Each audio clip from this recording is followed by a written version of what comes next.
Assalamualaikum warahmatullahi wabarakatuh. Bayangkan, di hari pernikahanmu yang seharusnya penuh kebahagiaan, justru kata-kata tajam menusuk dari keluarga sendiri. Perempuan lulusan SD mau jadi istri tentara? Bisa apa kamu? Laras hanya diam, menunduk, menahan tangis di balik senyum. Tapi siapa sangka, di balik diamnya, ada kekuatan besar yang akan mengubah segalanya. Ternyata, sahabatku semua, sebelum kita mulai cerita hari ini, silakan tuliskan di kolom komentar. Kalian menonton dari kota mana? Semoga setiap yang menekan tombol subscribe di channel ini, Allah mudahkan langkahnya, lapangkan rezekinya, sehatkan tubuhnya, dan kabulkan segala hajat dunia akhirat. Amin ya rabbal alamin. Sekarang mari kita mulai ceritanya. Suara rebana menggema di halaman rumah tua bercat kuning gading itu. Bunga melati menghiasi pelaminan sederhana, dan di tengahnya berdiri sepasang pengantin muda. Rendra, seorang prajurit berpakaian rapi dengan senyum bangga, dan Laras, gadis berwajah lembut dengan mata yang menunduk malu-malu di balik riasan tipis. Hari itu seharusnya jadi hari paling bahagia dalam hidup mereka. Tapi di antara tamu yang datang memberi selamat, ada satu wajah yang tak menampakkan kebahagiaan sedikit pun. Ibu Rendra, Bu Rukmini. Wanita parubaya itu berdiri dengan tangan bersedekap, menatap Laras dari ujung kepala hingga ujung kaki, seperti menilai barang yang kurang layak dipajang di etalase toko.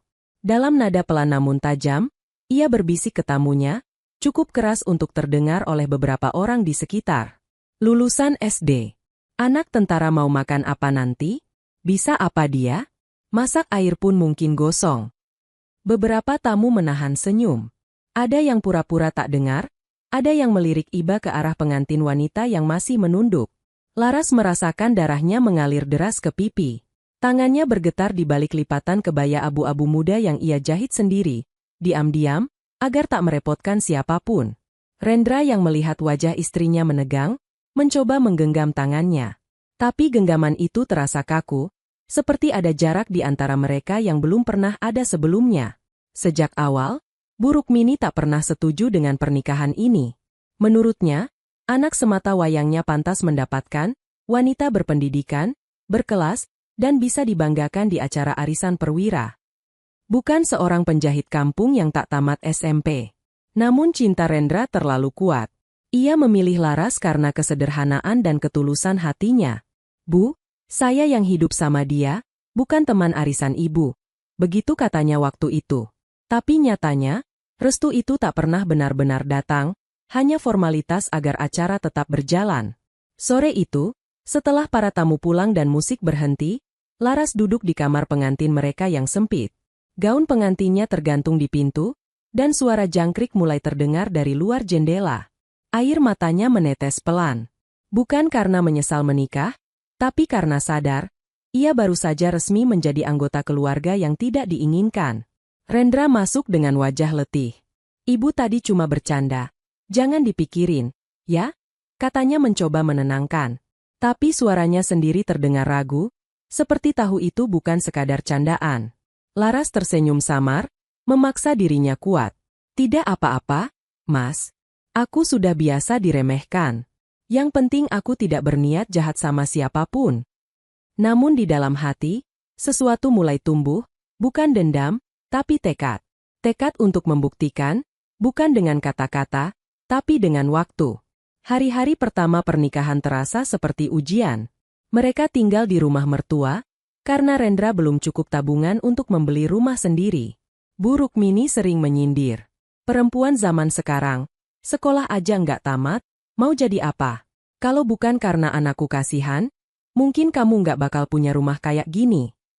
Laras menjawab dengan diam. Ia mencuci, menyapu, memasak, semua tanpa keluh. Tapi malam-malamnya diisi dengan tangis pelan di kamar kecil, yang menjadi saksinya menahan luka. Kadang, Rendra mencoba membela, tapi ia sendiri sering terjepit antara istri dan ibunya. Hingga perlahan, suaranya mulai jarang terdengar membela siapapun. Ia mulai ikut diam. Dan diam itu, bagi Laras, lebih menyakitkan dari 1000 kata hinaan. Suatu hari, saat mencuci baju di halaman belakang, Laras mendengar percakapan Bu Rukmini dengan tetangga. Saya sih nggak heran kalau nanti Rendra nggak betah. Lah wong istrinya nggak bisa diajak ngomong soal apa-apa. Cuma tahu dapur, sumur, kasur. Laras berhenti mengucek. Sabun di tangannya meleleh bersama air mata yang jatuh ke ember biru. Tapi anehnya, hari itu juga, untuk pertama kalinya dalam hidup, Laras tidak ingin menangis lebih lama. Ia bangkit. Ia menatap jemuran di depan matanya. Lalu ia berbisik pelan, seolah berbicara pada dirinya sendiri. Aku boleh lulusan SD, tapi aku tidak akan tinggal diam. Aku akan belajar, meski tanpa guru, tanpa buku, tanpa siapapun yang percaya. Malam itu, setelah semua tertidur, Laras menyalakan lampu kecil di kamarnya. Di atas meja, tergeletak mesin jahit tua peninggalan almarhum ibunya. Tangannya mulai bekerja, menjahit potongan kain sisa menjadi baju anak kecil. Jarum menembus kain, satu demi satu, seperti melukis harapan dengan benang. Setiap jahitan terasa seperti doa. Doa agar suatu hari nanti, tangan ini bisa membuat sesuatu yang berarti. Doa agar kesabarannya tak sia-sia. Laras menatap hasil jahitannya yang masih sederhana. Ia tersenyum kecil. Aku tidak punya gelar, tapi aku punya tekad. Dan itu cukup. Di luar kamar, Buruk Mini terbangun karena suara mesin jahit yang berderik pelan. Ia mengintip dari balik pintu, melihat menantunya duduk sendirian, bermandikan cahaya redup. Ia menggeleng pelan, mendecih lirih. Sudah malam begini masih ngelamun di mesin butut. Ya ampun, Rendra, apa yang kamu lihat dari perempuan ini? Ia tak tahu bahwa dari mesin butut itulah, sebuah takdir besar sedang dijahit dengan benang kesabaran.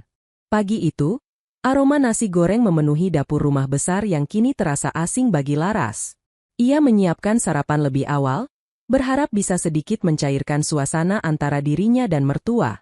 Namun seperti biasa, ketika ia membawa nampan ke meja makan, suara sinis terdengar dari ruang tamu. Laras, kalau masak itu jangan kebanyakan minyak. Tentara butuh makan sehat, bukan makan gorengan pasar, kata Buruk Mini sambil menegakkan badannya di kursi rotan. Laras tersenyum, menunduk sopan. Baik, Bu. Nanti Laras kurangi minyaknya. Ia tak menoleh, tapi bisa merasakan tatapan tajam yang mengiringinya setiap kali bicara. Rendra datang beberapa menit kemudian, masih mengenakan seragam dinas. Ibu, Mas, sarapan dulu, kata Laras lembut. Namun Buruk Mini sudah mendahului bicara. Rendra, besok ibu mau ajak kamu ke rumah Bu Lestari. Anaknya baru pulang dari Australia, cantik, pintar, dan katanya masih sendiri. Rendra tertegun. Ibu, saya sudah menikah. Iya, tapi menikah itu bukan berarti kamu harus buta. Ibu cuma ingin kamu sadar. Kamu pantas dapat yang lebih baik. Hening. Laras menatap meja, bibirnya gemetar tapi ia tetap diam. Sudah berbulan-bulan ia mendengar kalimat seperti itu, dan setiap kali Rendra hanya menarik napas panjang, tak membela, tak marah. Hanya diam. Hati Laras perlahan mengeras, tapi wajahnya tetap teduh. Ia tahu, jika melawan, hanya akan menambah luka. Ia memilih menumpahkan semua keresahan lewat mesin jahit kecilnya di kamar belakang. Hari-hari berlalu. Rumah itu kini seperti panggung sandiwara. Rendra dan Buruk Mini di satu sisi, Laras di sisi lain, menjadi penonton yang tak diundang. Laras mulai menjahit lebih sering. Kadang hingga larut malam, kadang sampai ayam berkokok. Dari tetangga ke tetangga, pesanan datang sedikit demi sedikit. Baju anak-anak, seragam, kebaya sederhana, apapun ia terima. Suatu hari, seorang tetangga datang dengan wajah panik. Bu Laras, bisa bantu jahit cepat? Anak saya mau ikut lomba menari besok pagi, tapi bajunya robek. Laras tersenyum. Insya Allah bisa, Mbak. Biar saya kerjakan malam ini. Ia begadang semalaman. Saat fajar tiba, kostum itu siap, rapi, indah, dan penuh warna. Anak kecil itu memeluknya dengan gembira. Terima kasih, Bu Laras. Dan untuk pertama kalinya, Laras merasa ada yang benar-benar menghargai hasil tangannya. Bukan karena belas kasihan, tapi karena kualitas. Namun keberhasilannya diam-diam mulai menimbulkan bisik-bisik di rumah. Sekarang sudah berani ambil kerjaan tanpa izin? Nanti kalau tetangga bilang kamu kerja, apa kata orang? Sindir Buruk Mini suatu malam. Laras tetap tenang. Saya cuma ingin bantu Rendra. Bu? Bantu? Kamu malah bikin malu? Istri tentara kok jualan? Suasana jadi tegang. Rendra yang duduk di kursi hanya menunduk. Ia ingin membela, tapi takut menambah pertengkaran. Laras menatap suaminya sesaat, cukup untuk tahu bahwa hari-hari di rumah itu sudah tak lagi hangat. Malam berikutnya, Laras duduk di teras belakang, menatap langit penuh bintang. Tangannya lelah, matanya perih, tapi hatinya terasa ringan. Ia tahu, setiap jahitan kecil yang ia buat adalah langkah menuju kebebasan. Ia mulai menulis di buku catatan kecil peninggalan ibunya. Halaman pertama hanya berisi satu kalimat sederhana. Jika mereka menganggapku tak bisa apa-apa, maka aku akan buktikan, bukan dengan kata, tapi dengan hasil. Ia menatap kalimat itu lama. Lalu tersenyum kecil, menutup buku, dan berbisik. Aku tidak akan lari dari rumah ini. Aku akan ubah nasibku di dalamnya. Dan malam itu, untuk pertama kalinya, Laras tidak menangis lagi. Pagi itu, udara dingin menusuk dari celah jendela bambu kamar belakang. Laras terbangun lebih awal dari biasanya. Ia menatap sekeliling. Mesin jahit tuanya berdiri di sudut kamar, tumpukan kain sisa tergeletak di lantai, dan di atas meja kecil ada buku catatan dengan tulisan tangan halusnya. Daftar pesanan dari beberapa tetangga. Setiap nama di sana adalah bukti kecil bahwa pelan-pelan, ia sedang melangkah keluar dari bayangan hinaan. Namun Laras tahu, setiap langkahnya selalu diawasi mata yang menunggu ia jatuh. Suatu sore, ketika Laras tengah menjahit, Bu Rukmini masuk tanpa mengetuk. Laras, kamu menjahit lagi? Orang rumah kok malah kayak tukang. Suara itu membuat jarum di tangan Laras berhenti. Ia menatap kain di pangkuannya, menahan napas, lalu menjawab pelan. Maaf, Bu. Ini pesanan tetangga, cuma baju anak kecil. Anak kecil atau orang besar, tetap saja. Kamu bikin malu keluarga. Nanti kalau istri perwira lain tahu, mereka pikir anak saya nggak bisa kasih nafkah. Laras menunduk, menahan air mata yang hampir jatuh.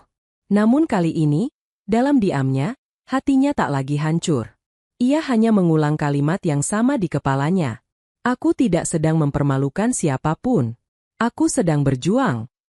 Rendra, yang baru pulang dinas, berdiri di ambang pintu. Ia melihat ibunya, lalu Laras, lalu menghela napas panjang. Ibu, biarkan dia. Saya yang suruh dia jahit. Lagi pula, hasilnya bagus. Bu Rukmini melotot. Kamu juga ikut-ikutan, ya? Dasar suami takut istri. Rendra diam. Dan lagi-lagi, Laras hanya bisa tersenyum getir. Malam itu, setelah rumah sunyi, Laras kembali duduk di depan mesin jahit. Tangannya bergerak cepat, tapi matanya menatap jauh keluar jendela, pada bintang yang tak terhitung jumlahnya. Ia memikirkan ibunya yang dulu selalu bilang, Nak, kalau kamu tidak punya apa-apa, jadilah orang yang tetap berguna. Laras menatap jarum yang berkilau di bawah lampu redup. Bu, aku akan berguna.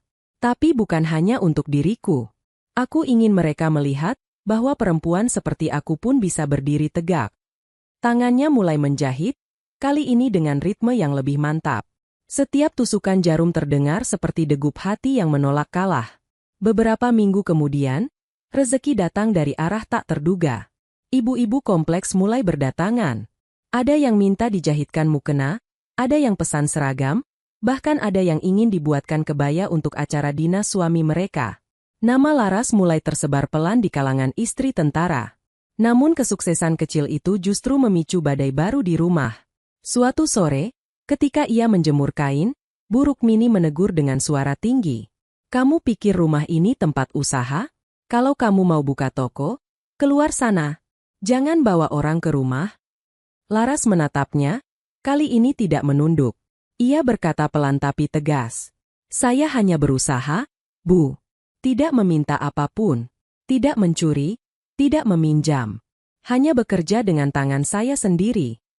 Untuk pertama kalinya, Bu Rukmini kehabisan kata.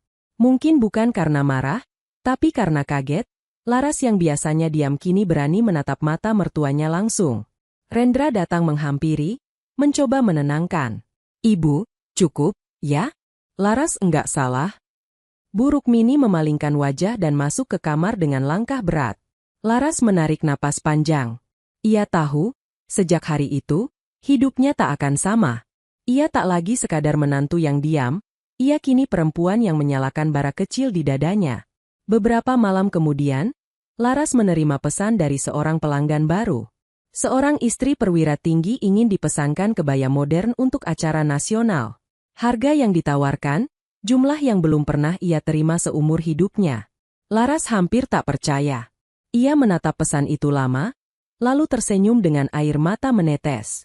Ya Allah, ini mungkin jalan dari MU. Ia bekerja siang malam, dengan hati-hati dan penuh cinta. Setiap lipatan kain ia jahit seolah sedang menjahit luka hatinya sendiri. Dan saat kebaya itu selesai, ia menatap hasilnya lama, lalu berbisik. Ini bukan sekadar baju, ini bukti bahwa diamku tidak sia-sia. Ketika si pemesan datang mengambil pesanan, Bu Rukmini kebetulan sedang duduk di ruang tamu. Wanita itu memuji hasil jahitan Laras dengan penuh kagum. Bu, siapa yang menjahit ini? Halus sekali. Seperti buatan butik besar di kota. Bu Rukmini menelan ludah, menjawab kaku. Itu menantu saya. Wanita itu tersenyum lebar. Wah, hebat sekali. Kalau saya boleh saran, sebaiknya beliau buka butik sendiri. Sayang kalau bakat sebesar ini hanya disimpan di rumah. Setelah tamu pergi, hening menyelimuti ruangan. Bu Rukmini tidak berkata apa-apa.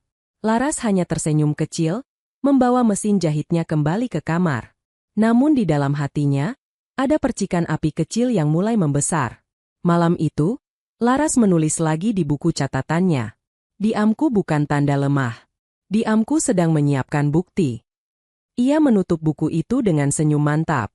Untuk pertama kalinya dalam hidupnya, Laras merasa yakin bahwa suatu hari nanti, bahkan orang yang meremehkannya pun akan menyebut namanya dengan hormat. Matahari sore merayap turun di balik atap rumah. Langit berwarna jingga keemasan, dan di halaman belakang, Laras sedang menjemur kain hasil jahitannya yang baru selesai. Di tangan lembutnya, benang-benang kecil itu seolah berkilau, bukan lagi sekadar kain, tapi lambang perjuangan yang tak pernah dilihat siapapun. Dari jendela, Bu Rukmini memperhatikan diam-diam. Ada sesuatu yang tak bisa ia jelaskan. Perasaan campur aduk antara kagum dan gengsi. Ia ingin marah, tapi di sisi lain ia tahu, tanpa sadar rumah itu kini lebih hidup karena kerja keras Laras. Bau harum kain baru, suara mesin jahit, dan senyum para pelanggan yang datang silih berganti, semua menciptakan suasana baru. Namun tentu saja, rasa gengsi tak semudah itu dikalahkan. Laras, jangan bikin rumah ini kayak pasar, ya?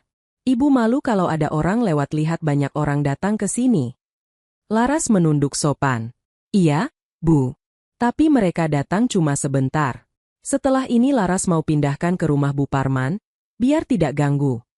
Bagus. Kamu tahu tempatmu. Kata itu menusuk, tapi kali ini Laras tak tersinggung. Ia tersenyum pelan, dan dalam hati berkata, iya, Bu, tapi suatu hari, tempatku akan jauh lebih tinggi dari yang Ibu kira. Hari-hari berlalu, dan pesanan terus berdatangan.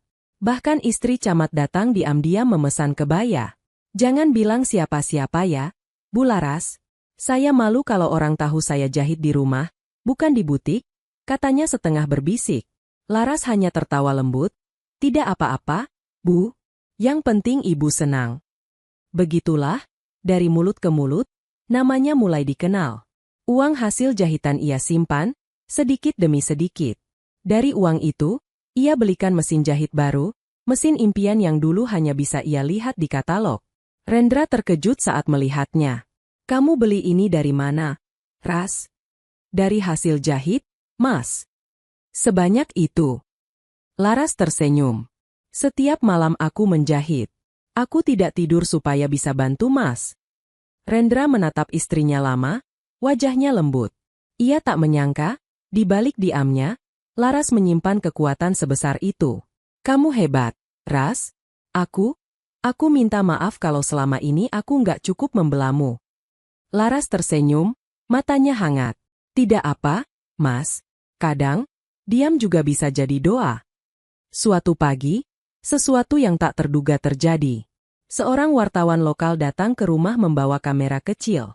Ia bilang, kami dapat kabar dari warga kalau ada penjahit di kampung ini yang hasilnya setara butik besar di kota. Kami mau wawancara sedikit. Boleh? Laras kaget, tapi setuju. Ia tampil sederhana, mengenakan jilbab abu-abu polos dan senyum tulus. Kamera merekam wajahnya, tangan yang cekatan, dan ucapan lirihnya. Saya hanya ingin membuktikan, kalau niat baik dan kerja keras bisa mengalahkan rasa malu. Liputan itu tayang seminggu kemudian di televisi lokal. Tanpa diduga, namanya melonjak cepat. Pesanan datang bukan lagi dari tetangga, tapi dari luar kota. Laras mulai sibuk, tapi bahagia. Namun yang paling mengejutkan bukan itu. Suatu siang, ketika ia sedang menyetrika kain, Bu Rukmini memanggil dengan suara pelan dari ruang tamu. Laras, tadi teman ibu bilang lihat kamu di TV. Katanya kamu hebat. Ya? Laras terdiam, menatap wajah wanita yang dulu sering merendahkannya. Ia tersenyum kecil. Ah, cuma liputan kecil, Bu. Biar orang tahu, di kampung juga ada yang bisa berkarya. Bu Rukmini menatapnya lama, lalu berpura-pura sibuk dengan kain di tangannya. Namun Laras bisa melihat sesuatu yang belum pernah ia lihat sebelumnya di wajah itu. Rasa bangga yang ditutupi gengsi. Malam itu, Laras menulis lagi di buku catatannya. Tinta hitamnya mengalir lembut, tapi kalimatnya kuat. Kesabaran bukan berarti diam tanpa arah. Kadang, dari tanah yang diinjak dan dipandang rendah, justru tumbuh bunga paling indah. Ia menutup buku itu dan menatap Rendra yang tertidur pulas di sampingnya. Ia tahu, badai belum berakhir. Tapi sekarang ia punya cahaya kecil untuk menuntun jalannya. Laras memandangi mesin jahit barunya, mengelus pelan permukaannya, lalu berbisik. Kita mulai lagi besok. Ya, masih banyak yang harus dijahit. Tapi bukan cuma baju, aku juga sedang menjahit masa depanku. Dan malam itu, di rumah yang dulu terasa seperti penjara, untuk pertama kalinya Laras benar-benar merasa merdeka. Pagi itu, halaman rumah Laras dipenuhi suara langkah orang. Mobil-mobil berderet di depan pagar kecil yang dulu jarang disentuh siapapun. Dari balik jendela, Bu Rukmini mengintip dengan dahi berkerut. Laras, itu siapa-siapa di depan? Kok ramai sekali? Laras tersenyum, tangan masih sibuk melipat kain. Itu pelanggan, Bu. Mereka ambil pesanan yang sudah jadi. Pelanggan. Nada suara Bu Rukmini setengah tak percaya, seolah kata itu terlalu besar untuk keluar dari rumah sederhana mereka. Tak lama, seorang wanita berpenampilan elegan datang mengetuk. Bu Laras, saya pesan baju untuk acara di balai kota. Ya, saya dengar hasil jahitan ibu luar biasa. Laras menunduk sopan, insya Allah, saya usahakan sebaik mungkin. Bu Rukmini hanya bisa berdiri di belakang, mendengarkan percakapan itu seperti sedang menonton dunia baru yang tak ia kenal. Wanita itu, menantu yang dulu ia sebut, tak berguna. Kini dihormati oleh orang-orang yang dulu bahkan tak mau menyapanya di pasar. Liputan kecil yang dulu tayang di TV lokal kini menyebar di media sosial. Orang-orang mulai membicarakan tentang Laras Atelier, nama yang diberi oleh pelanggan pertamanya, bukan Laras sendiri. Dari luar kota, pesanan mulai datang. Paket kain berdatangan tiap minggu. Telepon terus berdering. Hidup Laras berubah drastis. Namun di tengah kesibukan itu, hatinya tetap sederhana. Ia masih menyiapkan sarapan untuk Rendra setiap pagi, masih menyapu halaman, masih tersenyum pada tetangga yang lewat. Sampai suatu sore, ketika Rendra pulang dengan wajah tegang. Lar, hari ini aku dengar ibu bicara sama teman-temannya di arisan. Mereka bilang kamu sudah kayak pengusaha. Laras terdiam. Ah, cuma jahitan kecil, Mas. Tapi mereka iri, Lar. Ada yang bilang kamu sudah lupa diri. Katanya, istri tentara harusnya di rumah, bukan buka usaha ramai-ramai. Laras menunduk. Senyumnya memudar, tapi bukan karena takut, karena lelah. Mas, aku cuma ingin bantu. Aku nggak mau kaya. Aku cuma ingin punya harga diri. Rendra menatap istrinya lama, lalu mengangguk. Aku tahu, tapi dunia ini aneh. Lar, kadang, saat kita naik, orang mulai mencari cara untuk menjatuhkan. Laras tersenyum pahit. Biar saja, Mas. Aku sudah lama dijatuhkan. Sekarang biarlah aku belajar berdiri. Beberapa hari kemudian, sebuah undangan datang. Pameran UMKM nasional di Jakarta. Nama, Laras Atelier, terdaftar di antara 20 pengrajin terbaik dari seluruh Indonesia. Laras hampir tak percaya. Ia membaca surat itu berulang kali, memastikan tidak salah nama. "Mas, mereka undang aku ke Jakarta," katanya sambil menahan napas. Rendra tersenyum bangga. Akhirnya, Larasku dikenal dunia. Namun kebahagiaan itu tak berlangsung lama.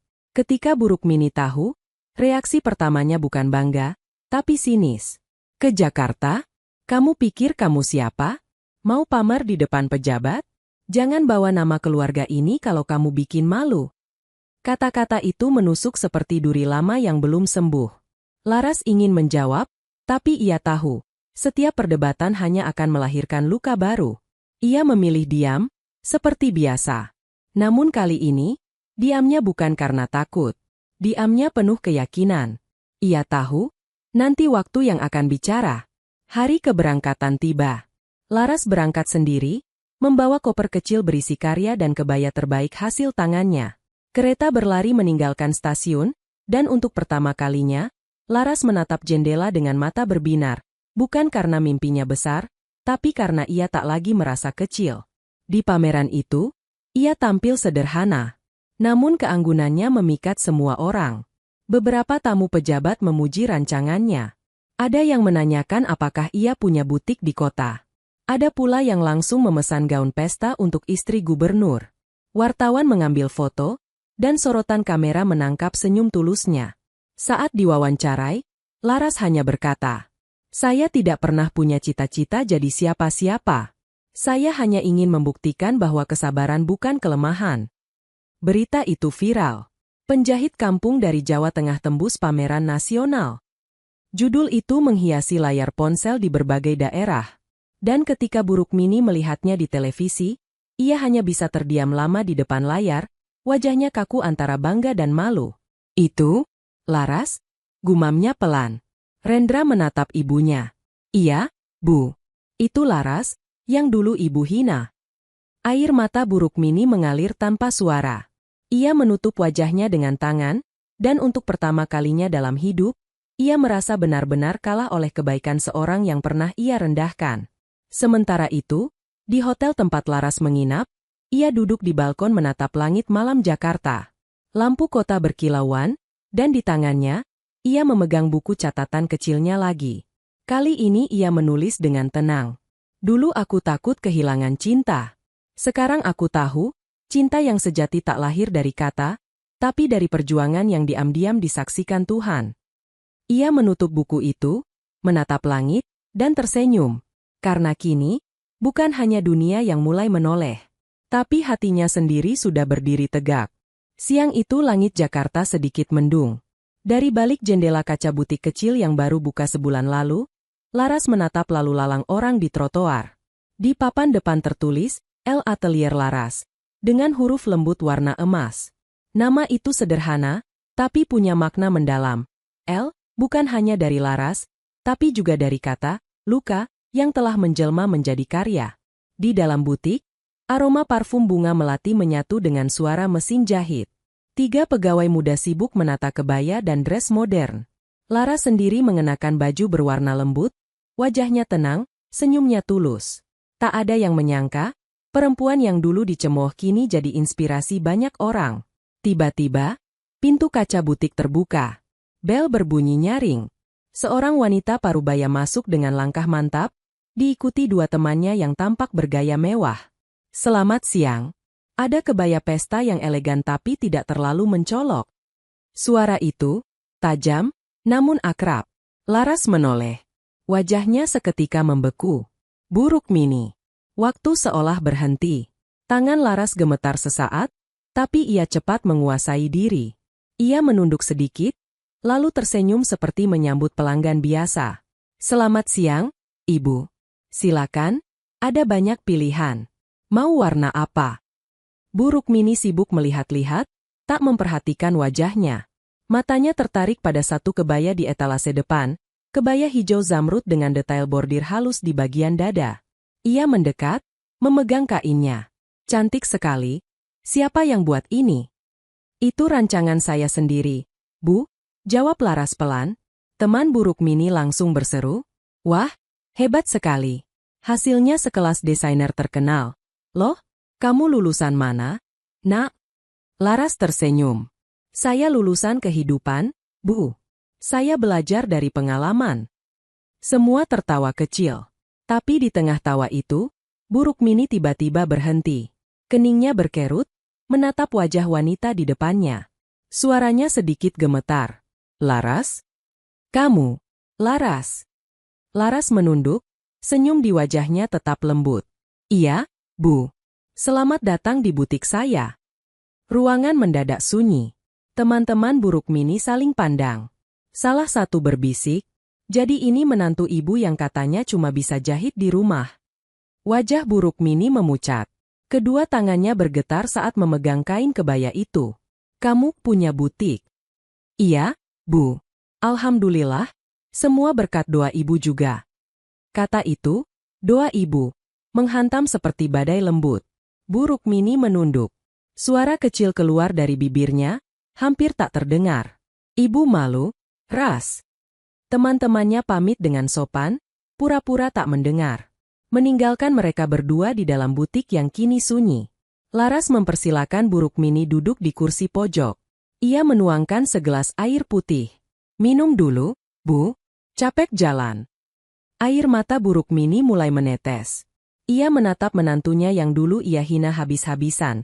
Kini berdiri anggun, lembut, tak sedikit pun menaruh dendam. Kamu masih ingat waktu ibu bilang kamu tak pantas jadi istri Rendra?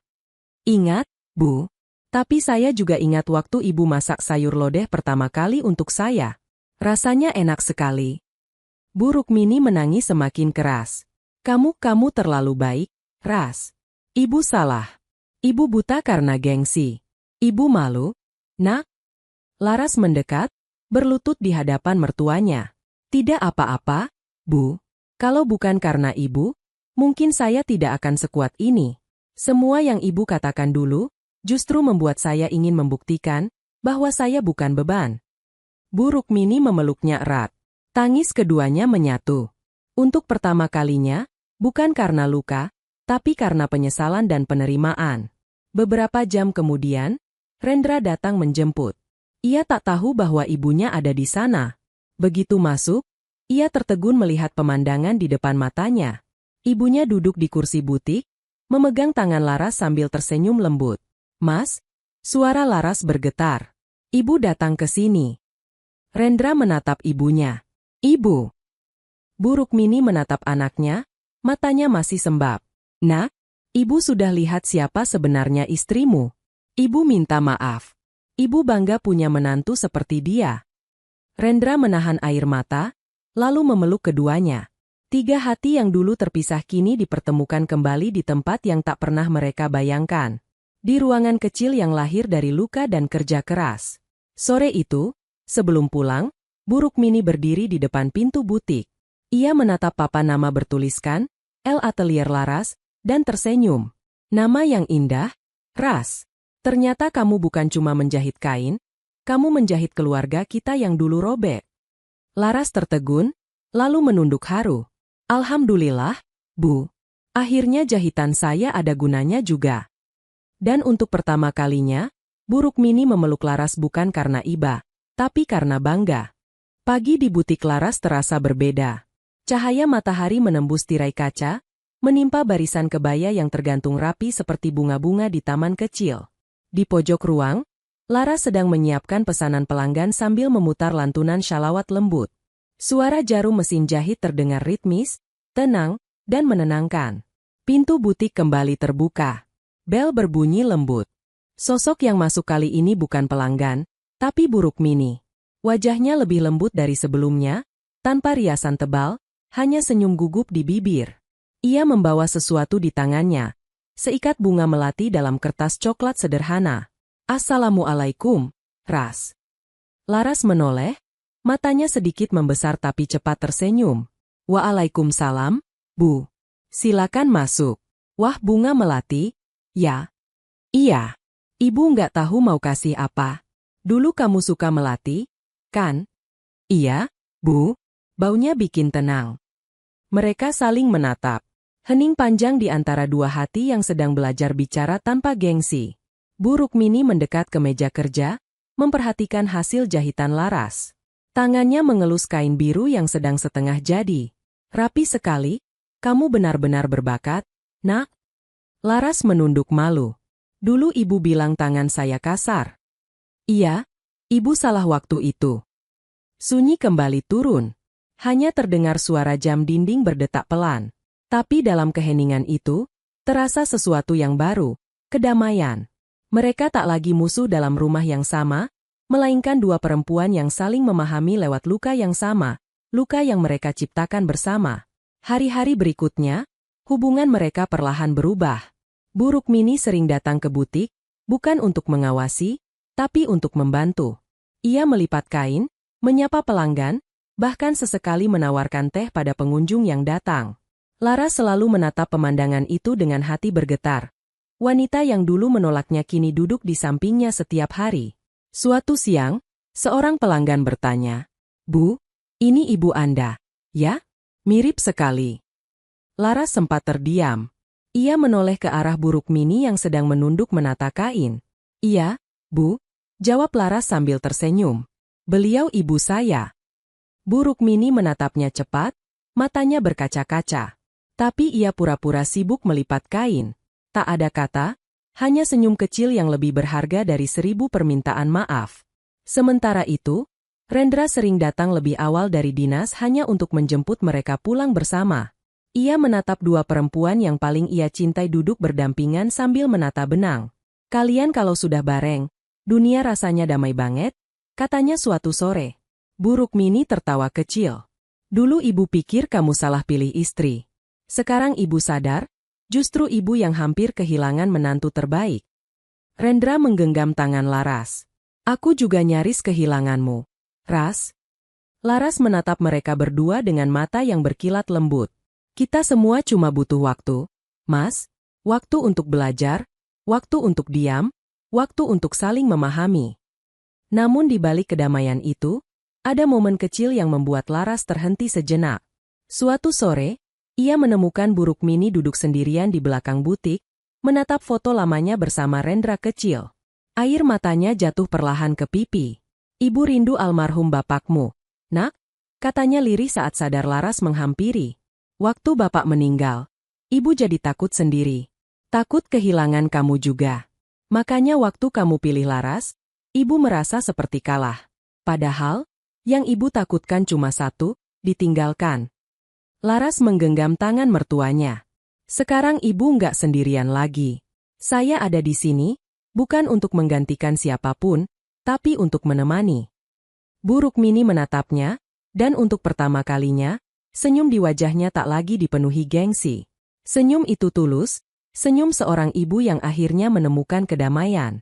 Beberapa hari kemudian, butik Laras mendapat penghargaan dari pemerintah daerah atas kontribusinya memberdayakan perempuan sekitar.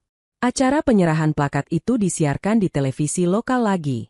Kali ini, Bu Rukmini duduk di barisan depan, mengenakan kebaya hasil jahitan Laras sendiri. Ketika nama Laras disebut dan sorotan lampu menyorot ke arahnya, Bu Rukmini meneteskan air mata bangga. Ia berbisik pada tetangga di sebelahnya, "Itu menantu saya." Dan untuk pertama kalinya, kalimat itu keluar tanpa beban, tanpa gengsi, tanpa rasa malu, hanya dengan bangga dan cinta. Malamnya, di rumah, Laras menulis lagi di buku kecilnya. Tulisannya kini lebih mantap dari sebelumnya. Ada dua jenis diam, diam yang menahan luka, dan diam yang menyembuhkan. Aku sudah melewati keduanya. Kini, diamku bukan karena takut, tapi karena hatiku sudah penuh dengan rasa syukur. Ia menutup buku itu perlahan. Dari kamar sebelah terdengar suara tawa Rendra dan Bu Rukmini. Laras tersenyum. Untuk pertama kalinya sejak menikah, rumah itu benar-benar terasa seperti rumah. Hari itu, aula besar balai desa dipenuhi oleh warga dan tamu undangan. Di depan ruangan terpampang spanduk bertuliskan, "Apresiasi wirausaha perempuan, dari dapur menuju dunia." Di deretan kursi depan, Laras duduk anggun mengenakan kebaya krem hasil tangannya sendiri. Rendra di sampingnya, mengenakan seragam dinas, wajahnya tegas tapi matanya lembut menatap istrinya. Di barisan sebelah, Bu Rukmini duduk dengan tangan bergetar, menggenggam selembar kertas kecil. Ia tampak gelisah sejak pagi. Acara dimulai dengan sambutan dari pejabat daerah. Nama Laras disebut sebagai penerima penghargaan kehormatan atas kontribusinya memberdayakan perempuan di desa-desa sekitar. Seluruh ruangan bertepuk tangan. Namun suasana berubah ketika pembawa acara berkata, "Kami juga mendapat kabar bahwa salah satu keluarga Ibu Laras ingin menyampaikan sesuatu. Kami persilakan Ibu Rukmini naik ke panggung." Ruangan hening. Laras terkejut, menatap mertuanya yang perlahan berdiri dengan mata berkaca-kaca. Rendra spontan berdiri, tapi Laras menahan tangannya. "Biarkan, Mas, mungkin Ibu ingin bicara." Bu Rukmini melangkah ke panggung perlahan. Langkahnya gontai tapi penuh keberanian. Mikrofon disesuaikan dengan tinggi badannya. Ia menarik napas panjang. "Assalamualaikum warahmatullahi wabarakatuh." Suara seraknya memenuhi ruangan. "Nama saya Rukmini. Saya, ibu dari Rendra, sekaligus ibu mertua dari Laras." Beberapa orang berbisik pelan, menyadari siapa dirinya. Ia menunduk sejenak, menatap lembaran kertas di tangannya, lalu menggeleng kecil, memilih bicara dari hati. "Saya ingin bicara jujur di depan semua orang di sini. Bertahun-tahun lalu, saya pernah jadi ibu mertua yang kejam. Saya hina menantu saya karena pendidikannya rendah, karena pekerjaannya sederhana, karena saya merasa dia tidak pantas untuk anak saya." Suara Bu Rukmini mulai bergetar. "Tapi saya salah. Sangat salah. Perempuan yang saya hina itu justru mengajarkan saya arti kesabaran, arti ketulusan, dan arti cinta yang sesungguhnya." Air mata mulai mengalir di pipinya. Beberapa hadirin menunduk, ikut menahan haru. Rendra menggenggam tangan Laras erat, tapi Laras masih menatap ke panggung tanpa berkata apa-apa. "Selama ini saya pikir, yang berpendidikan tinggi itu pasti lebih baik. Tapi saya baru sadar, yang benar-benar tinggi adalah hati yang bisa memaafkan meski disakiti. Dan hari ini, di depan semua orang, saya ingin berkata." Ia menoleh ke arah Laras, suaranya pecah. "Laras, maafkan ibu. Maaf karena dulu ibu buta oleh gengsi. Maaf karena ibu baru belajar mencintaimu setelah melihat kesuksesanmu. Seharusnya ibu mencintaimu sejak kamu pertama kali masuk ke rumah kami." Suara isak mulai terdengar dari penonton. Beberapa ibu menutup mulut, menahan tangis. Rendra tak bisa lagi duduk diam. Ia ikut berdiri, menatap ibunya dengan mata basah. Laras perlahan berdiri. Ia berjalan ke panggung, langkahnya tenang, wajahnya teduh. Tanpa sepatah kata pun, ia langsung memeluk Bu Rukmini erat. Ruangan meledak dengan tepuk tangan panjang. Tangisan pecah di mana-mana. Laras berbisik di telinga mertuanya. "Ibu tidak perlu minta maaf. Semua ini terjadi supaya kita bisa saling menemukan." Bu Rukmini menangis di pelukannya. "Kamu terlalu baik, Nak. Ibu tidak pantas. Ibu pantas. Karena tanpa ibu, saya tidak akan sekuat ini." Mereka berdua berpelukan lama. Sampai pembawa acara pun terdiam, membiarkan momen itu berlangsung tanpa gangguan. Tak ada musik, tak ada kata sambutan, hanya air mata kejujuran yang berbicara. Setelah acara selesai, banyak orang datang menghampiri mereka. Ada yang menyalami Laras sambil berkata, "Bu, kisah ibu luar biasa. Kami belajar banyak hari ini." Ada juga yang memeluk Bu Rukmini, memuji keberaniannya. Sore itu, mereka bertiga berjalan pulang tanpa banyak bicara. Tapi di sepanjang jalan, tangan Bu Rukmini tak pernah lepas dari tangan Laras. Dan untuk pertama kalinya, genggaman itu bukan dari kewajiban, tapi dari kasih yang tumbuh jujur. Malamnya, Laras menulis di buku catatannya lagi. Ternyata, pengakuan bukan tentang siapa yang salah atau benar, tapi tentang siapa yang lebih dulu berani melembutkan hati. Dan hari ini, hatiku disembuhkan, bukan oleh keberhasilan, tapi oleh pelukan yang dulu kutunggu bertahun-tahun. Ia menutup buku itu, lalu menatap keluar jendela. Hujan turun perlahan, seperti ikut menenangkan bumi setelah badai panjang. Di kamar sebelah, Terdengar tawa kecil Rendra dan buruk Mini. Dan Laras tahu, rumah itu kini benar-benar sembuh. Malam di rumah itu kini berbeda. Tidak ada lagi suara pintu dibanting, tidak ada lagi sunyi yang menusuk. Hanya lampu temaram dan aroma teh melati yang menenangkan. Rendra duduk di ruang tamu, memperhatikan Laras yang sedang melipat kain di pangkuannya. Wajah istrinya tampak tenang, tapi garis lelah masih terlihat samar di matanya. Sudah lama Rendra ingin bicara, tapi entah kenapa, setiap kali membuka mulut, kata-kata seolah menolak keluar. Akhirnya malam itu, ia memberanikan diri. Laras berhenti melipat kain, menoleh pelan. Iya, Mas? Rendra menarik napas panjang. Aku pengen ngomong sesuatu. Tapi aku nggak tahu mulai dari mana. Laras tersenyum lembut. Mulai dari hati aja, Mas. Rendra menunduk, jemarinya saling meremas. Dulu waktu ibu sering nyalahin kamu, aku selalu diam. Aku pikir, kalau aku ikut bicara, keadaan bakal makin buruk. Tapi ternyata diamku justru bikin kamu sendirian. Laras menatapnya lama, matanya lembut seperti bulan purnama. Aku tahu, Mas. Aku juga diam, bukan karena kuat, tapi karena takut kehilangan kamu. Rendra menatap balik, suaranya parau. Tapi yang hampir hilang malah kamu. Aku baru sadar, semua luka yang kamu lewati, aku bagian dari penyebabnya. Laras menatap ke lantai, lalu tersenyum kecil. Luka itu sudah jadi jalan, Mas. Kalau nggak ada itu, aku nggak akan berdiri di sini. Kita nggak akan seperti sekarang. Rendra menggenggam tangan Laras. Aku iri sama kamu, Lar. Iri karena kamu kuat. Karena kamu bisa memaafkan orang yang nyakitin kamu, termasuk aku. Laras menggeleng pelan. Aku nggak kuat, Mas. Aku cuma yakin, kalau aku balas dengan marah, aku cuma akan jadi seperti mereka. Dan aku nggak mau. Rendra tersenyum getir. Kamu memang aneh, tapi mungkin cuma orang aneh yang bisa mengubah luka jadi cinta. Keduanya tertawa kecil, tawa yang sudah lama tidak terdengar di rumah itu. Beberapa hari kemudian, Rendra mengajak Laras jalan pagi. Mereka berjalan menyusuri jalan kampung yang dulu sering mereka lewati saat baru menikah. Udara pagi masih sama, tapi suasananya jauh berbeda. Rendra menatap sekeliling, lalu berkata pelan. Dulu, waktu kita lewat sini, aku cuma mikirin karir, pangkat, dan masa depan.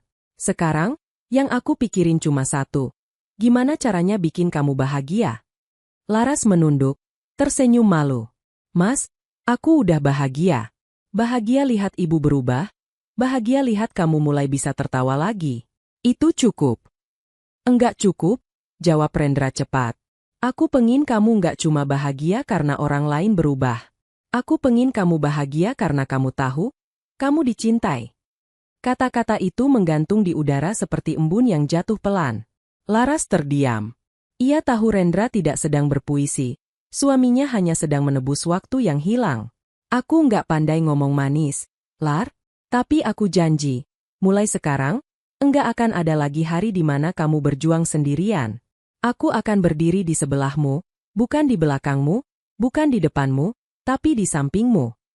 Laras memejamkan mata sesaat. Air matanya jatuh, tapi senyum di bibirnya tak pernah seindah itu. Ia menatap Rendra dan berkata pelan, itu janji paling indah yang pernah aku dengar. Rendra memegang kedua tangan Laras. Boleh aku mulai semuanya dari awal? Mulai dari mana, Mas? Dari kata maaf. Laras menatapnya dalam-dalam. Kalau gitu, aku mulai dari kata terima kasih. Rendra mengernyit, sedikit heran. Terima kasih? Untuk apa? Untuk dulu, waktu Mas enggak ninggalin aku meskipun aku sering bikin ibu marah. Untuk sekarang, waktu Mas belajar bicara dari hati. Dan untuk nanti, karena aku tahu, Mas enggak akan pergi lagi. Rendra menarik Laras ke dalam pelukannya. Pelukan itu hangat, lama, dan tenang, bukan pelukan seorang pemenang atau pecundang, tapi dua orang yang akhirnya pulang ke tempat yang sama. Malamnya, setelah semua tidur, Laras duduk di kamar sambil menatap foto pernikahan mereka. Di foto itu, wajahnya tampak kaku, penuh gugup. Tapi kini, ia tersenyum melihatnya. Ia mengambil pena dan menulis lagi di buku catatannya. Cinta sejati bukan yang datang tanpa luka, tapi yang tetap tinggal meski disakiti. Aku tak mencari sempurna. Aku hanya ingin kita belajar memperbaiki, lagi dan lagi. Ia menutup buku itu, lalu menatap ke arah pintu kamar. Rendra muncul membawa 2 gelas teh hangat. Masih suka melatih? Tanyanya. Selalu, jawab Laras sambil tersenyum. Mereka duduk berdampingan, menyeruput teh pelan-pelan, tanpa banyak bicara. Tapi dalam keheningan itu, ada sesuatu yang baru tumbuh. Kedamaian yang tidak lagi harus dicari, karena sudah ada di dalam rumah itu sendiri. Langit pagi di Jakarta memantulkan warna keemasan ketika sinar matahari jatuh ke atap gedung besar tempat acara Pameran Nasional UMKM dan Karya Perempuan Indonesia digelar. Di depan gedung itu, spanduk besar membentang. Perempuan berkarya, bangsa berdaya.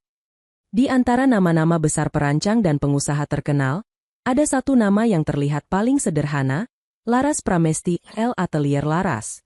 Saat ia tiba di lokasi, langkahnya perlahan tapi pasti. Ia mengenakan kebaya sederhana berwarna biru muda, rancangannya sendiri, dengan bros melati kecil di dada.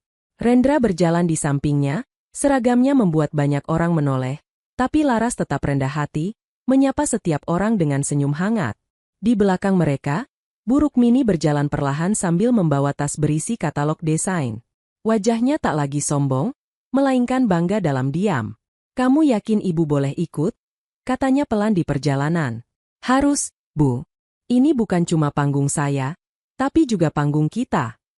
Di dalam gedung, sorotan lampu menari-nari di atas panggung utama. Puluhan karya busana dipamerkan, dari kain tradisional hingga rancangan modern. Namun ketika giliran Laras tiba, suasana mendadak hening.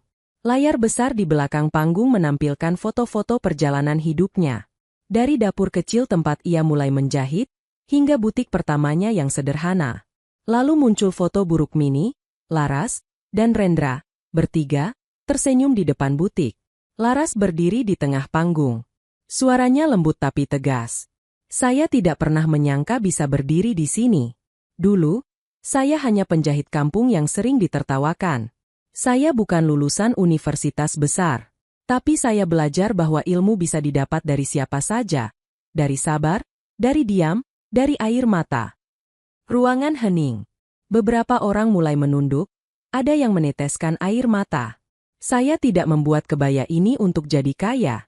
Saya membuatnya supaya setiap perempuan yang memakainya tahu bahwa mereka juga berharga, meski tidak semua orang pernah melihat nilainya." Di layar, video pendek menampilkan para ibu-ibu desa yang kini bekerja bersamanya. Ada yang tersenyum sambil menjahit, ada yang tertawa sambil memotong kain. Tepuk tangan pecah. Rendra menatap istrinya dari barisan depan, matanya penuh air. Sementara Buruk Mini menutup mulut, menahan tangis. "Ya Allah," bisiknya. "Itu menantuku. Itu anakku." Setelah pidatonya, Laras melangkah ke belakang panggung. Panitia mendatanginya sambil tersenyum lebar. "Ibu Laras, kami ingin memberi penghargaan khusus. Anda tidak hanya membangun bisnis, tapi juga membangun martabat perempuan." Mereka menyerahkan sebuah plakat bertuliskan, "Perempuan Tangguh Inspiratif Tahun Ini." Saat plakat itu berpindah ke tangannya, air mata Laras menetes perlahan. Ia menatap benda itu lama, lalu berbisik pelan, "Terima kasih, Tuhan. Ini bukan kemenangan, ini pengingat bahwa kesabaran tidak pernah sia-sia." Sore harinya, di luar gedung, wartawan berkumpul untuk wawancara singkat. Salah satu bertanya, "Bu Laras, apa yang paling Anda syukuri dari perjalanan ini?" Laras tersenyum. "Saya bersyukur, bukan karena saya berhasil, tapi karena saya tidak berhenti. Dan saya bersyukur karena orang yang dulu menolak saya, kini menjadi orang yang pertama kali saya peluk setiap kali saya lelah." Ia menoleh ke arah Buruk Mini dan Rendra yang berdiri beberapa langkah di belakang. Keduanya tersenyum sambil menahan haru. Sore itu, di bawah langit yang mulai jingga, Laras tahu, inilah bentuk kemenangan yang sebenarnya. Bukan saat ia dihormati banyak orang, tapi saat ia memeluk 2 orang yang dulu membuatnya kuat. Malamnya, di kamar hotel yang sederhana, Laras duduk menatap plakat di meja. Cahaya lampu menerangi permukaannya yang berkilau. Ia membuka buku catatannya lagi. Halaman baru, tinta baru, tapi isinya tetap dari hati. Dulu aku berpikir panggung itu tempat orang berani berdiri. Sekarang aku tahu, panggung itu tempat orang yang pernah jatuh, tapi memilih bangkit lagi. Ia menutup buku itu, lalu melihat keluar jendela. Jakarta berkilau dengan lampu-lampu malam. Rendra datang membawa teh melati, seperti biasa. "Kamu menang besar hari ini," katanya. "Enggak, Mas," jawab Laras tersenyum. "Aku cuma sudah selesai kalah." Mereka tertawa kecil. Bu Rukmini mengetuk pintu dan masuk, membawa selendang baru hasil jahitan Laras yang ia kenakan dengan bangga. "Kalau bapakmu masih hidup, dia pasti bangga banget," katanya dengan mata basah. Laras berdiri, memeluk mertuanya, dan kali ini, pelukan itu terasa seperti doa. Malam semakin larut. 3 hati yang pernah saling jauh kini duduk bersama, berbagi teh, cerita, dan tawa kecil. Di luar, kota Jakarta berdengung, tapi di dalam ruangan kecil itu hanya ada keheningan hangat. Dan di antara semua cahaya malam itu, ada satu sinar kecil yang paling terang. Sinar dari hati yang telah belajar memaafkan dan bersyukur. 2 tahun telah berlalu sejak malam besar itu di Jakarta. Papan bertuliskan, El Atelier Laras, kini berdiri di 3 kota. Yogyakarta, Bandung, dan Surabaya. Namun setiap pagi, Laras masih datang ke butik pertamanya, yang kecil, di kampungnya sendiri. Ia bilang, "Disinilah benihnya tumbuh. Aku nggak mau lupa tanah yang pertama kali menumbuhkanku." Suara mesin jahit di ruangan itu tak pernah berhenti. Bukan lagi Laras yang menjahit, melainkan para perempuan yang dulu datang padanya meminta tolong. Ada janda muda yang ditinggal suami, ada ibu rumah tangga yang dulu takut bicara, ada anak gadis yang gagal kuliah tapi kini tersenyum bangga. Setiap kali Laras melangkah masuk, mereka berdiri dan memberi salam. "Assalamualaikum, Bu Laras." Dan ia selalu menjawab dengan senyum yang sama seperti dulu. "Waalaikumsalam, Nak. Yuk, lanjutkan jahitannya. 1 helai kain, 1 doa, ya." Suatu hari, seorang gadis bernama Sinta datang ke butik. Wajahnya pucat, mata sembab. Ia membawa selembar kain lusuh dan berkata pelan, "Bu, saya mau belajar menjahit. Tapi saya nggak punya apa-apa." Laras menatapnya lama, lalu tersenyum. "Kamu sudah bawa yang paling penting." "Apa itu, Bu?" "Keinginan untuk mulai." Sinta menangis dan langsung sujud mencium tangan Laras. Dari situlah, Laras membentuk kelas gratis menjahit untuk perempuan yang kehilangan arah. Ia ajarkan bukan hanya menjahit, tapi juga berdiri, percaya diri, dan bersyukur. Setiap kali kelas dimulai, Laras selalu mengulang kalimat yang menjadi mantra hidupnya. "Jangan jahit hanya untuk mencari uang. Jahitlah untuk menyatukan hidupmu yang robek." Para peserta menunduk, menitikkan air mata. Karena di depan mereka bukan sekadar guru, tapi seseorang yang pernah robek, dan kini menjadi utuh. Di rumah, Bu Rukmini semakin sehat. Ia kini menjadi sosok paling sibuk di butik, mengurus pelanggan, menyapa pembeli, bahkan memberi nasihat bagi ibu-ibu muda yang datang bercerita tentang rumah tangganya. Kadang Laras menggoda, "Bu, dulu ibu nggak suka lihat aku kerja, sekarang malah susah berhenti." Bu Rukmini tertawa renyah. "Dulu ibu buta, Nak. Sekarang ibu tahu, tangan perempuan itu bukan untuk tunduk, tapi untuk mencipta." Rendra pun tampak berbeda. Setiap kali ia pulang dari dinas, ia membantu mengantar pesanan pelanggan. Wajahnya tenang, bangga. "Aku dulu ingin istriku cantik dan pintar. Ternyata, Tuhan kasih lebih dari itu. Istriku jadi alasan banyak orang kuat." Mereka sering duduk bertiga di teras belakang saat sore hari. Bunga melati yang dulu hanya tumbuh 1 kini menjalar lebat di pagar. Bu Rukmini memetik 1, menyelipkannya di rambut Laras. "Kamu tahu, Nak, melati ini seperti kamu. Wangi, tapi tidak sombong." Laras tersenyum, matanya basah. "Wangi itu bukan dari aku, Bu. Itu dari doa yang dulu ibu panjatkan diam-diam, mungkin tanpa sadar." Suatu malam, Laras diundang menghadiri acara penghargaan nasional lagi, kali ini bukan untuk dirinya, tapi sebagai juri kehormatan. Ia menolak tampil megah. Aku datang bukan untuk dilihat, tapi untuk melihat orang lain bersinar. Ketika namanya disebut di layar besar, sorotan lampu menyorot wajahnya yang sederhana. Ia hanya tersenyum, menunduk hormat. Tapi di antara ribuan penonton malam itu, satu hal terasa berbeda. Nama Laras kini bukan hanya dikenal, tapi dihormati. Setelah acara usai, seorang wartawan mendekat dan bertanya, "Bu, apa rahasia Anda hingga dikenal banyak orang tapi tetap rendah hati?" Laras menatap langit yang bertabur bintang sebelum menjawab, "Saya tidak minta nama saya diingat manusia. Saya cuma ingin nama saya ditulis di tempat yang tidak pernah luntur, di langit, di catatan Tuhan." Sepulang dari acara, Laras menulis lagi di buku catatannya yang kini sudah lusuh. "Orang bisa mengambil apapun dariku. Uang, waktu, bahkan kebanggaan. Tapi tak ada yang bisa mengambil makna dari luka yang sudah kusembuhkan. Karena dari sanalah aku belajar bahwa keindahan sejati adalah ketika hidupmu jadi alasan orang lain untuk percaya pada harapan." Ia menutup buku itu, lalu memeluknya di dada. Dari luar, terdengar suara adzan Isya, seolah menyapa lembut hatinya. Rendra memanggil pelan dari ruang tamu. "Lar, ayo makan. Ibu sudah nunggu." "Iya, Mas, sebentar." Laras berdiri, menatap cermin kecil di meja. Ia tersenyum pada bayangan dirinya. Dulu ia melihat perempuan lemah dan takut. Sekarang, yang ia lihat adalah perempuan yang berdiri di atas luka, bukan di bawahnya. Dan malam itu, sebelum mematikan lampu, ia berbisik pelan, "Terima kasih, ya Allah. Dulu aku cuma ingin diterima. Tapi kau malah membuatku berarti." Hujan turun pelan di sore itu, membasahi halaman kecil rumah Laras. Aroma tanah yang basah bercampur dengan wangi melati dari taman belakang. Di dapur, Bu Rukmini sibuk menyiapkan sayur lodeh, masakan kesukaannya sekaligus kenangan pertama antara ia dan menantunya. "Ras, tolong ambilin santan di dapur belakang, ya?" katanya sambil tersenyum. "Siap, Bu," jawab Laras, tertawa kecil. Dulu, panggilan, "Bu," keluar dari bibir Laras dengan rasa segan. Sekarang, panggilan itu penuh cinta. Dulu dapur itu tempat air matanya jatuh diam-diam. Kini, dapur itu tempat tawa mereka bertaut.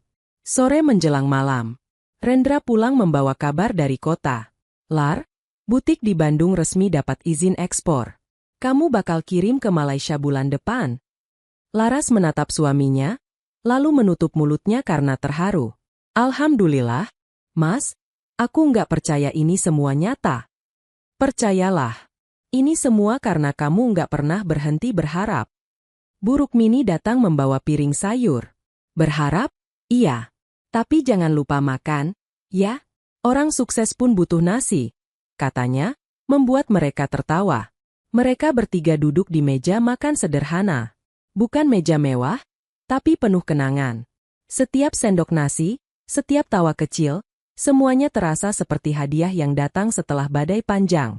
Setelah makan malam, mereka pindah ke ruang tamu. Hujan masih turun di luar, menari di jendela. Bu Rukmini duduk di kursi goyang, menatap Laras dan Rendra yang kini berpelukan di sofa. "Nak," katanya pelan, suaranya bergetar. "Iya, Bu," jawab Laras lembut. "Ibu sering mikir, kalau waktu bisa diulang, Ibu pengin peluk kamu dari pertama kali kamu datang ke rumah. Bukan hina kamu, bukan curiga kamu, tapi peluk." Air mata Laras menetes pelan. Ia mendekat, berlutut di depan mertuanya, lalu memegang tangannya yang mulai keriput. "Bu, kalau waktu bisa diulang, aku pun akan datang lagi ke rumah Ibu. Dengan luka yang sama, dengan jalan yang sama. Karena semua itu yang bikin aku dan Ibu bisa seperti sekarang." Bu Rukmini terisak. Rendra menunduk, menatap dua perempuan paling berharga dalam hidupnya, lalu berucap lirih, "Kalian berdua adalah dua doa yang dijawab Tuhan dengan cara yang tidak biasa." Hening. Tapi hening yang hangat, bukan hening yang kosong. Seperti keheningan setelah doa panjang dikabulkan. Malam itu, listrik sempat padam. Lampu kecil dinyalakan di ruang tamu. Bu Rukmini duduk sambil membaca Al-Quran, Laras menatap nyala lilin, Rendra bersandar di dinding sambil tersenyum. "Mas." "Hekem." Dulu aku sering nangis di kamar karena nggak tahu sampai kapan bisa kuat. Sekarang aku nangis lagi, tapi karena aku nggak nyangka ternyata bahagia bisa sesederhana ini. Rendra menatap istrinya dengan mata lembut. Bahagia itu bukan datang karena semua sempurna. Lar, bahagia datang waktu kita berhenti membandingkan dan mulai bersyukur. Laras menatap lilin kecil di meja. Api kecil itu menari tenang, seperti meniru perjalanan hidupnya. Kadang nyaris padam, tapi tak pernah benar-benar mati. Mas, aku nggak minta hidupku tanpa ujian. Aku cuma minta, kalau suatu hari aku jatuh lagi, semoga aku jatuh di pelukan yang sama. Rendra menggenggam tangannya erat. Kamu nggak akan jatuh sendirian lagi. Sekarang kita bertiga. Aku, kamu, dan ibu, satu rumah, satu hati. Beberapa jam kemudian, hujan berhenti. Udara terasa segar. Bu Rukmini sudah tertidur di kursinya, Al-Quran masih terbuka di pangkuannya. Laras menyelimutinya perlahan, lalu memeluk bahunya. Terima kasih, Bu. Sudah memaafkan, sudah mencintai. Ia berbisik begitu lembut, seolah takut mengganggu tidur seorang ibu yang baru saja menebus seluruh penyesalannya. Laras menatap langit lewat jendela, bintang mulai bermunculan satu persatu. Ia tersenyum, lalu menatap ke bawah, ke tangan yang dulu lemah tapi kini kuat. Di hatinya, ia tahu, perjalanan ini sudah sempurna. Bukan karena berakhir bahagia, tapi karena setiap luka kini punya makna. Pagi akan datang sebentar lagi. Rumah itu berdiri tenang, dilingkupi cahaya remang-remang dan wangi melati yang memenuhi udara. Sebuah keluarga kecil tertidur dalam kedamaian. Tanpa dendam, tanpa rasa bersalah, hanya pelukan yang menutup semua penyesalan. Kisah Laras mengajarkan bahwa kemenangan sejati bukan tentang menjadi yang paling tinggi, tapi tentang tetap rendah hati saat akhirnya berdiri. Dan bahwa cinta yang tulus tidak perlu banyak kata, cukup satu pelukan, dan semua luka sembuh dengan sendirinya.